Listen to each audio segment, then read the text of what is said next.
Selamat datang di channel Simar Imam. Sembari mendengarkan tinggalkan like dan komentarnya bosku. Jangan lupa pasang headset kalian. Siapkan pancing dan umpan. Mari kita mancing, semoga dapat ikan. Penembak jitu terbaik. Bab 373. Nama saya Liu Pingping, apakah ada orang lain yang tidak puas? Liu Pingping mengeluarkan belati dan melihat sekeliling kerumunan. Berdebar. Tubuh dengan kepala tertusuk menghantam tanah, dan semua orang gemetar secara mental. Wanita ini benar-benar orang gila, dan pisau yang baru saja ditusuknya terlalu cepat, dan dia bahkan tidak melihat bagaimana cara keluarnya. Raja Naga bermata satu yang pertama bereaksi dan langsung tersenyum, menurutku Liu Pingping adalah yang paling cocok menjadi bos kita, bagaimana menurutmu? Orang pertama yang mengatakan, ketidakpuasan, sudah mati, dan tidak ada yang mau menjadi orang kedua. Liu Pingping secara alami menjadi bos dari 12 orang. Jika orang tidak mati, tidak akan ada yang memperhatikan cara orang-orang yang keluar dari game Bleach pertama berpelukan agar tetap hangat. Kini orang-orang tiba-tiba menyadari bahwa ini adalah ide yang bagus, terutama bagi mereka yang sudah menonton video game Bleach yang pertama. Mengapa kita tidak juga membentuk tim? Dem, Jonas, Nick, Eno, dan Bert awalnya berencana untuk bertindak secara independen, atau hanya mereka berlima yang bertindak bekerja sama satu sama lain. Tiba-tiba, kenapa mereka tidak membentuk tim masing-masing? Bagaimanapun, mereka sudah mengumpulkan uangnya. Selama Lian mati, tidak peduli siapa yang membunuhnya, mereka tidak akan kembali dengan tangan kosong. Jika Anda merekrut beberapa orang untuk membentuk tim, sekolah akan lebih efektif. Mungkin Anda akan memiliki kesempatan untuk menembak Ang Lee dan mendapatkan lebih banyak uang. Siapa yang keberatan memiliki terlalu banyak uang? Kelima orang tersebut memiliki hubungan kerjasama, namun ada juga hubungan persaingan. Mereka langsung berpencar mencari orang untuk bergabung dalam timnya. Karena Dem, Jonas, Nick, Eno, dan Bert semuanya termasuk di antara 10 penembak jitu teratas di daftar lapangan, mereka sangat terkenal. Ketika mereka mengungkapkan bahwa mereka ingin membentuk tim mereka sendiri, seseorang segera bergabung, dan tentu saja ada 5 komandan. Tidak ada situasi yang memerlukan kekerasan untuk diselesaikan seperti yang dialami Liu Pingping. Selain Dempsey, Jonas, Nick, Eno, dan Bert, tentu ada orang lain yang membentuk tim, namun skalanya tidak besar, dan kebanyakan terkonsentrasi antara 4 hingga 10 orang. Dem, Jonas, Nick, Eno, dan Bert membentuk total 5 tim. Tim terbesar beranggotakan 50 orang, dan tim terkecil beranggotakan 30 orang. Kelima tim ini saja menyumbang setengah dari jumlah tersebut. Sebaliknya, Liu Pingping yang pertama membentuk tim berubah menjadi tim kecil. Tidak ada yang bisa kita lakukan mengenai hal itu. Lagi pula, anggota tim Liu Pingping semuanya adalah penembak jitu yang diberi peringkat di peringkat manusia, dan penembak jitu yang diberi peringkat di peringkat lokal tidak mau repot-repot bergabung dengan tim ini.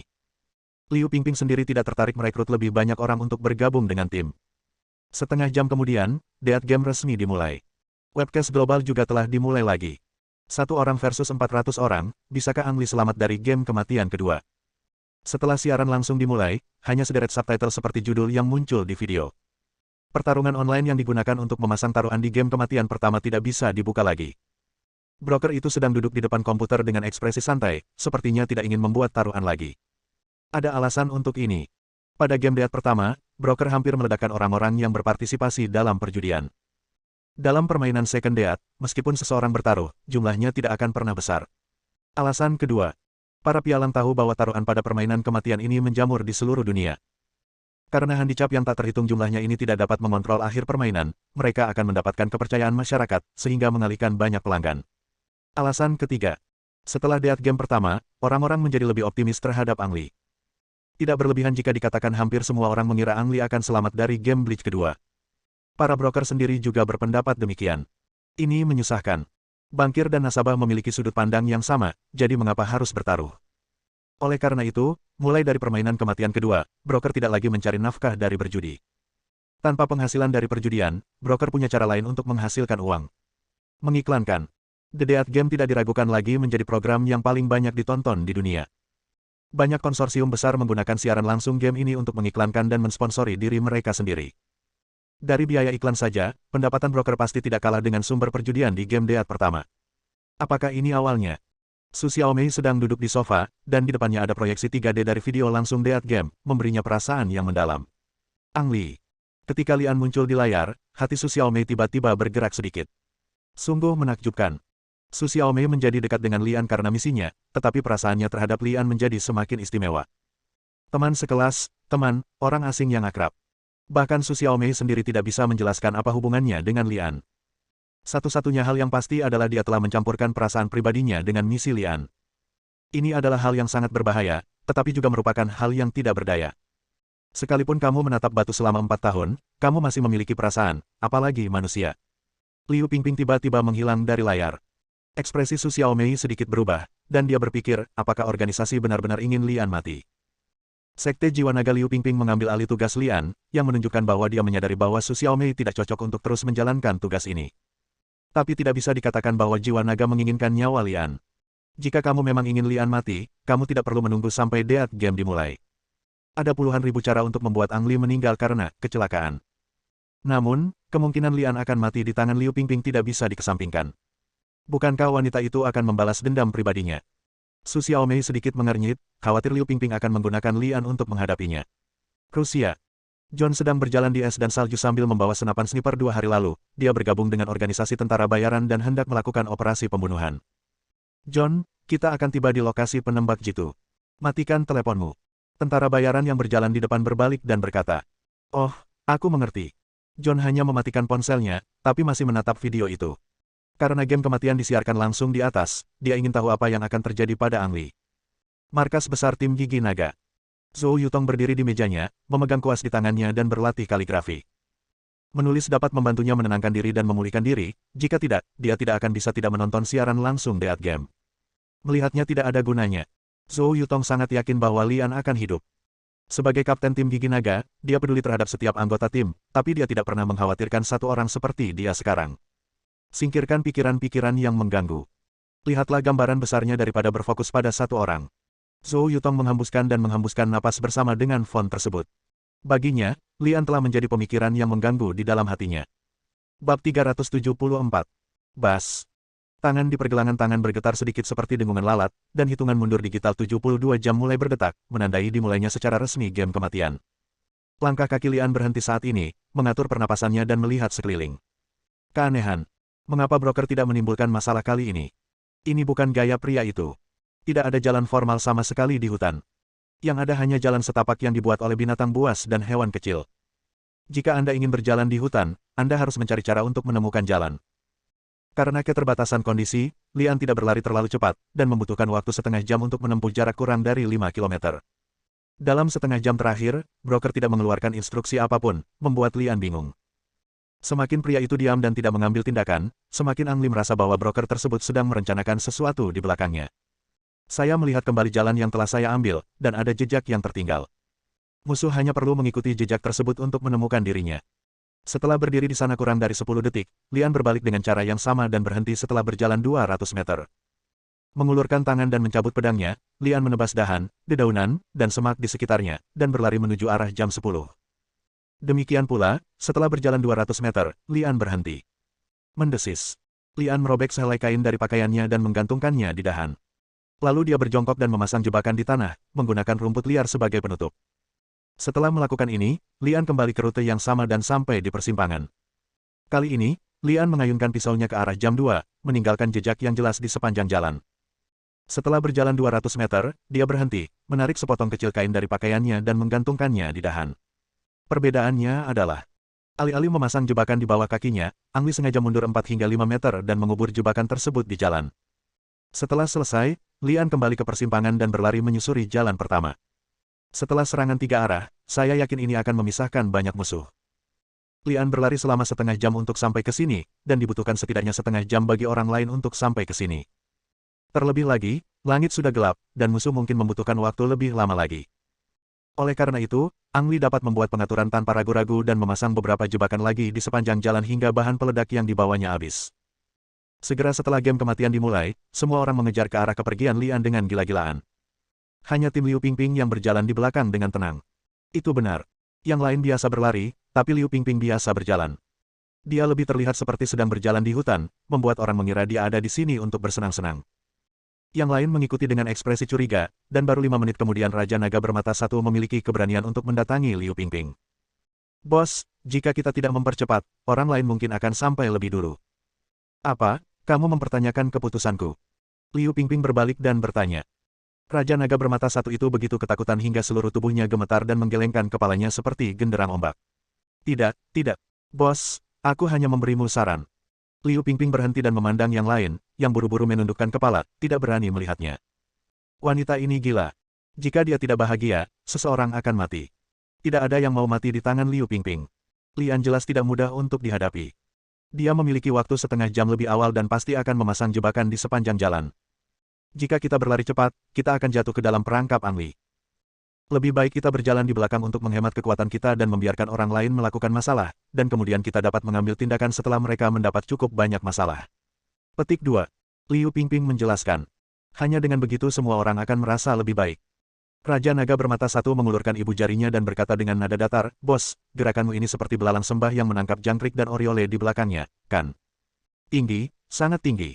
Liu Pingping memelototi Raja Naga bermata satu, yang sangat ketakutan sehingga dia segera menarik tangannya kembali. Aku hanya akan menjelaskan ini padamu sekali saja. Jika ada yang mempertanyakan keputusan saya lagi, jangan salahkan saya karena bersikap kasar. Petik 2. Segalanya berdebar di hatiku, dan aku berkeringat dingin, seolah-olah aku baru saja lolos dari kematian. Setengah jam kemudian, gelombang pertama pelacak musuh tiba di persimpangan tiga arah yang sengaja dibuat oleh Ang Li. Ada 3 orang di tim ini, yang dianggap sebagai tim penembak jitu. Mengikuti mereka adalah tim penembak jitu beranggotakan 4 orang dan tim penembak jitu beranggotakan 6 orang. Dalam jarak 200 meter ke belakang, tim terbesar memiliki kurang dari 10 orang.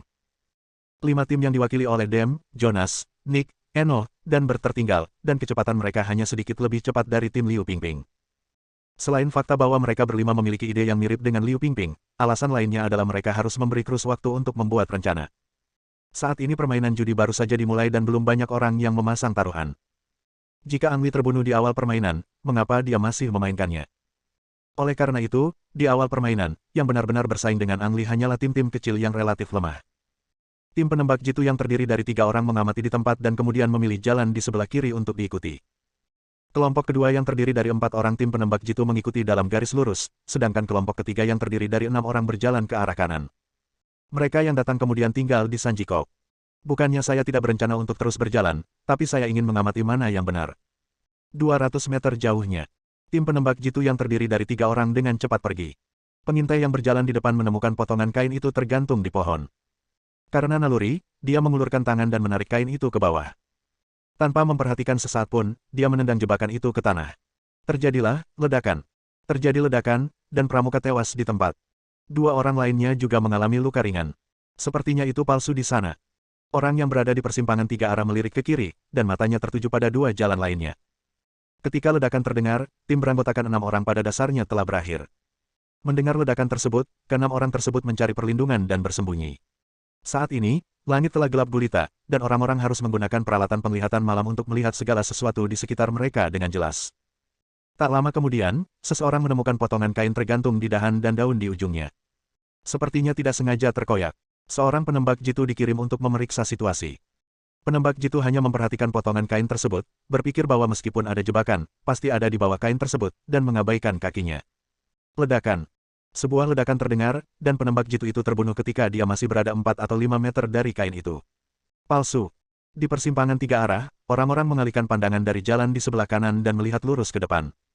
Bab 375.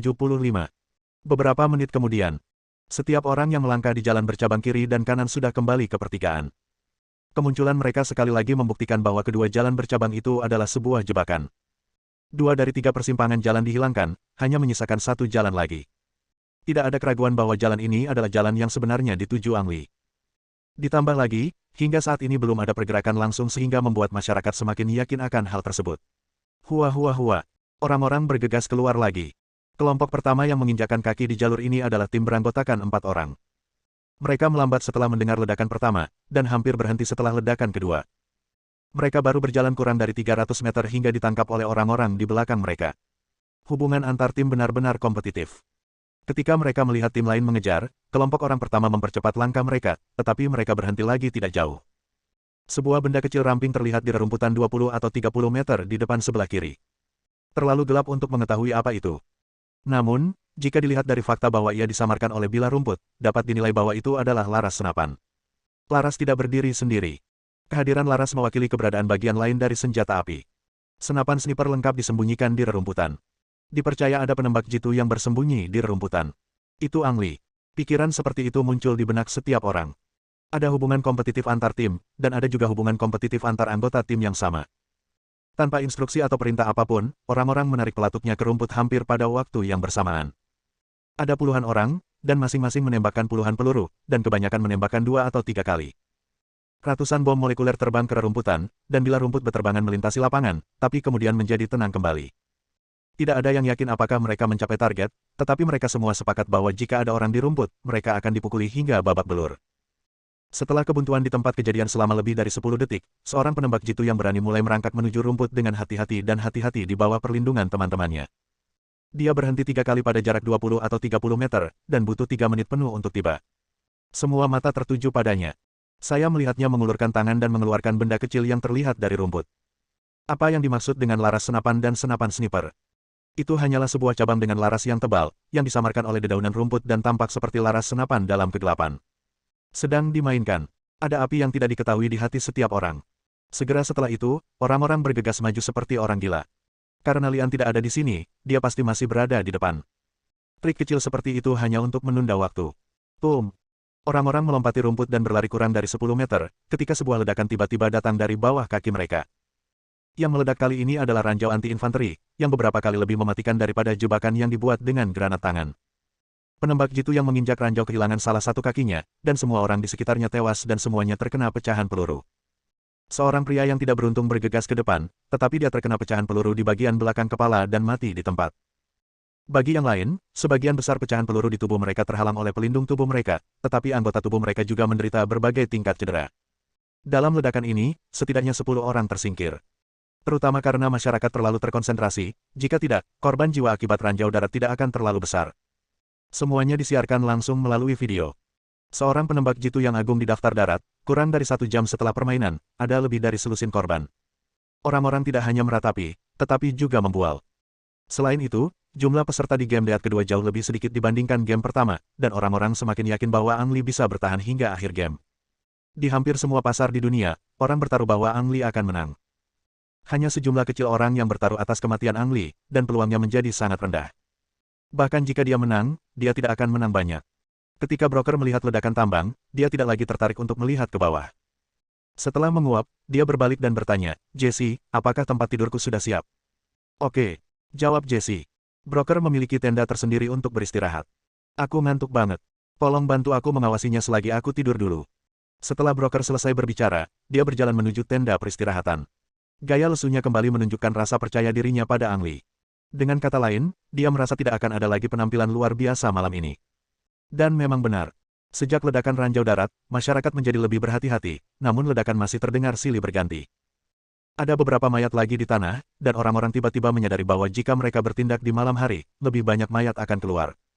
Setiap tim mulai mencari tempat untuk berkemah, menunggu fajar dan jarak pandang yang baik sebelum melancarkan operasi. Sepanjang jalan, tim Liu Pingping melihat banyak mayat, yang membuat mereka semakin mempercayai bos wanita tersebut. Justru karena keputusan bijak Liu Pingping mereka tidak menjadi mayat itu. Saat semua orang berhenti, hanya Lian yang masih bergerak di hutan. Setiap kali ledakan terjadi, Lian akan tersenyum, mengetahui bahwa rencananya akan memberinya banyak waktu. 1 malam penuh sudah cukup bagiku untuk berlari jauh. Bip bip bip. Alarm tiba-tiba mengganggu rencana Lian, dan arlojinya membunyikan alarm merah. Dengan pengalaman Deat Game pertama, Ang Lee tahu bahwa dia telah mencapai batas Deat Game. Jika Anda memaksa melintasi perbatasan, bom yang disembunyikan di komunikator akan meledak. "Pialang, kamu bajingan. Saya sudah menduga Anda tidak tahu cara buang air besar yang baik." Lian mengutuk dalam hatinya. Mengambil lokasi broker sebagai titik awal, jarak garis lurus antara Lian dan dia paling banyak hanya 10 km. Berdasarkan penilaian tersebut, area permainan kedua berdiameter 20 km. 20 km kedengarannya sangat besar, tapi untuk game kematian dengan 400 ahli penembak jitu, rasanya sangat kecil. Di kawasan seperti itu, sebenarnya tidak banyak tempat bagi Ang Lee untuk bersembunyi. Jika Yu Xiaoyi ada, Lian akan sangat berbahaya. Selama 3 hari, 3 malam, dan 72 jam, mustahil bagi Lian untuk bertahan tanpa ketahuan oleh musuh. Permainan menjadi lebih sulit. Omelan datang setelah dimarahi, Lian tidak akan diam. Manusia itu sangat fleksibel. Betapa besar kesulitannya, betapa kuatnya kemampuan manusia untuk mengatasinya. Ang Lee mula-mula memasang beberapa sasaran palsu di garis batas, lalu berjalan di sepanjang garis batas. Alarm dari jam tangan terus berdering. Selama Ang Lee tidak keluar batas, tidak ada ancaman nyata, setidaknya bom di komunikator tidak akan meledak. Setelah berjalan selama 1 jam, Lian memastikan bahwa tebakannya benar. Area permainannya berbentuk lingkaran dengan diameter 20 km. Bab 376. Kegelapan menyebabkan banyak masalah bagi pencarian musuh. Jika tidak hati-hati, Anda bisa saja jatuh ke dalam jebakan yang dibuat oleh Ang Li. Secara teoritis, selama Ang Li memiliki cukup bahan peledak dan memasang jebakan yang cukup, dia dapat meledakkan semua orang. Sayangnya, jumlah bom yang bisa dibawa seseorang terbatas, dan bom Ang Li sudah lama habis. Musuh terpaksa berhenti mencari dan bersiap istirahat semalam sebelum maju. Lian bekerja keras seperti lebah kecil pekerja keras. Musuh melacak Lian terutama berdasarkan jejak yang ditinggalkan Lian saat berjalan, atau rumput yang terinjak, atau dahan yang tidak sengaja patah, atau jalan setapak yang sengaja diukir dengan pisau. Singkatnya, di hutan tempat tanaman ini tumbuh liar, hampir mustahil untuk berjalan tanpa meninggalkan jejak. Jadi Lian meninggalkan banyak jejak di sepanjang jalan, beberapa di antaranya cukup mudah ditemukan oleh musuh. Setelah berjalan beberapa ratus meter, Lian akan kembali ke titik awal dan berjalan ke arah lain. Setelah berjalan beberapa ratus meter, Anda akan kembali ke titik awal dan berjalan ke arah ketiga. Persimpangan 3 arah terbentuk. Setelah itu, Ang Li akan melakukannya lagi dengan arah yang sama di setiap ujung percabangan. Garpu-garpu tersebut saling menyambung dengan garpu-garpu tersebut, seperti halnya anakan pohon yang tumbuh besar dan menebarkan dahan serta daunnya. Ini adalah pekerjaan yang teliti dan membosankan, dan Lian bertahan sepanjang malam, mengulangi pekerjaan yang sama. Jika ada bom, Ang Li akan membuat jebakannya semakin sempurna. Tanpa bom, kita hanya bisa membuat labirin besar di hutan seperti sekarang. Setelah fajar, Lian bersembunyi di lubang pohon untuk beristirahat, dan pencapaian malamnya yang sibuk juga menunjukkan pengaruhnya saat ini. Musuh yang tertidur sepanjang malam tidak sabar untuk mengambil tindakan segera setelah langit terbit. Orang-orang ini semua adalah ahli di antara para ahli dan sangat peka terhadap jebakan. Jebakan yang tidak terlihat pada malam hari dapat dengan mudah ditemukan pada siang hari. Tanpa halangan jebakan, kecepatan orang secara bertahap meningkat. Hei, kenapa ada persimpangan jalan? Kelompok orang pertama berhenti ketika sampai di perempatan, dan langsung menyimpulkan bahwa itu adalah tipuan yang dilakukan Lian tadi malam. Tidak ada cara untuk mengetahui mana yang benar. Orang-orang di belakang mengejar lagi, jadi mereka hanya bisa memilih satu secara acak untuk maju. Setiap orang yang datang kemudian menghadapi masalah yang sama dan memilih jalur acak untuk maju. Paling buruknya, jika Anda salah belok, kembali saja dan ambil jalan lain. Semua orang berpikir begitu. Hampir 400 orang terpecah menjadi 3 pasukan di persimpangan pertama dan menuju ke 3 arah berbeda. Jika anggota tim sedikit, mereka akan bertindak bersama. Jika anggota tim banyak, komandan dengan bijak memutuskan untuk membagi mereka menjadi 3 tim dan bergerak maju dalam 3 arah. Ini setidaknya akan memastikan bahwa salah satu tim mengambil jalan yang benar. Segera, semua orang menyadari bahwa segala sesuatunya tidak sesederhana itu. Setelah berjalan beberapa ratus meter, 3 persimpangan lagi muncul di depan. Orang-orang harus membuat pilihan lagi, dan arus orang kembali menyebar. Di ujung jalan bercabang itu ada jalan bercabang lagi, dan sepertinya tidak ada habisnya. Bahkan tim terbesar pun tidak dapat menahan penyebaran personel yang terus-menerus seperti itu. Pada akhirnya, tim besar itu terpecah menjadi tindakan individu. Meski begitu, personelnya masih kurang, dan persimpangan jalan terlalu banyak. Dengan cara ini, setiap tim tanpa sadar terjerumus ke dalam skema Ang Li.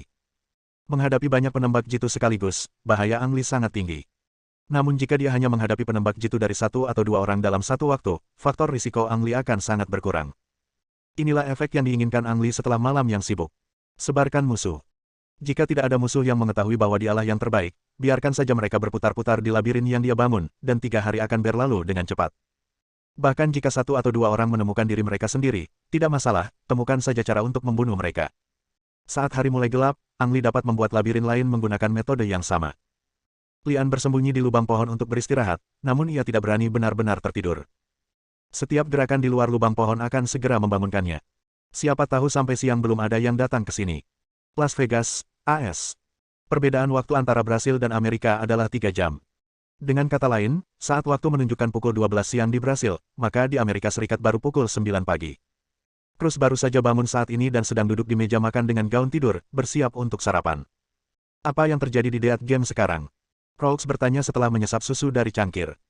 Jennifer menjawab, 17 jam telah berlalu sejak permainan dimulai, dan Ang Li membuat jebakan yang mirip dengan labirin tadi malam.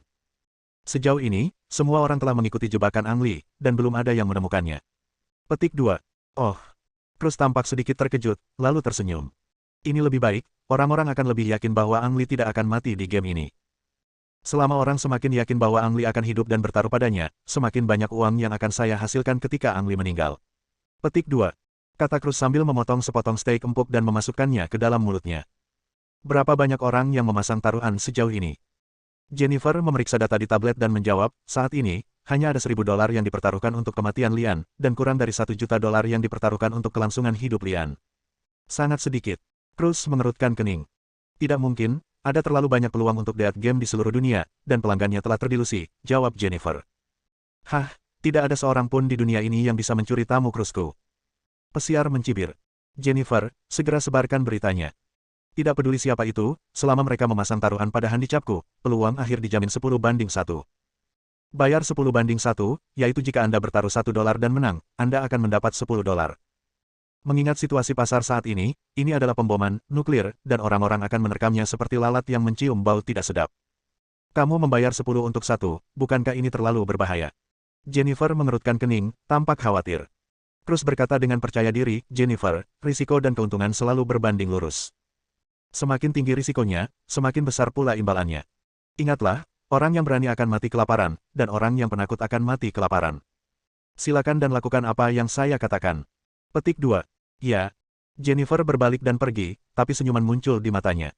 Selama Angli masih hidup, Cruz tidak akan mampu membayar kompensasi akhir meskipun ia bangkrut. Lian, tolong, tetaplah hidup apapun yang terjadi. Jennifer berdoa dalam hati dalam pikirannya. Dia ingin terus menjalani kehidupan yang lebih buruk daripada kematian, dan satu-satunya yang dapat membantunya mewujudkan keinginan ini adalah Angli. Cruz tidak tahu tentang kesepakatan Jennifer dengan Angli, dan meskipun dia tahu, dia tidak akan peduli. Menurutnya, Lian sudah meninggal. Bersambung.